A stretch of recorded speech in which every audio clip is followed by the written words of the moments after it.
Hi guys, welcome to health tips of VTV with me Asma. ఈరోజు మనం మాట్లాడుకుందాం bones weak అయ్యే రీజన్స్ ఏంటి అండ్ అవి స్ట్రాంగ్గా ఎలా ఉంచుకోవాలి అని. చాలా మందికి ఏజ్ పెరగడం వల్ల లేదా బ్యాడ్ హ్యాబిట్స్ వల్ల కూడా ఈ ఎముకలు అనేవి వీక్ అవుతూ ఉంటాయి. దానికి మెయిన్ రీజన్స్ ఏంటో ఈ వీడియోలో తెలుసుకుందాము.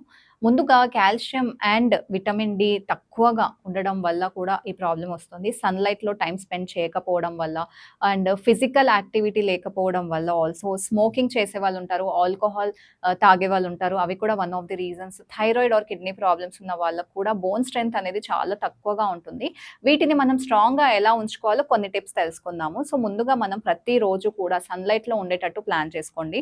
And milk, curd, dry fruits, green vegetables అంటే కాల్షియం రిచ్ ఫుడ్స్ ఇంటేక్ చేయడానికి ప్లాన్ చేసుకోండి. Walking, yoga or very light exercises కూడా చేసుకోవచ్చు. స్మోకింగ్ అండ్ ఆల్కహాల్ అవాయిడ్ చేస్తే చాలా బెటర్. రెగ్యులర్ హెల్త్ చెకప్స్ చేసుకోవడం వల్ల చాలా బెనిఫిట్స్ ఉన్నాయి. చిన్న చేంజెస్‌తో కూడా మనం మన బోన్ స్ట్రెంగ్త్‌ని కూడా ఇంప్రూవ్ చేసుకోవచ్చు. సో గైస్, హెల్తీ డైట్‌తో యాక్టివ్‌గా ఉండండి. Strong bones means strong life. ఇలాంటి మరిన్ని వీడియోస్ కోసం సబ్స్క్రైబ్ చేయండి వీటీవీ హెల్త్‌ని. Till then stay fit and stay healthy.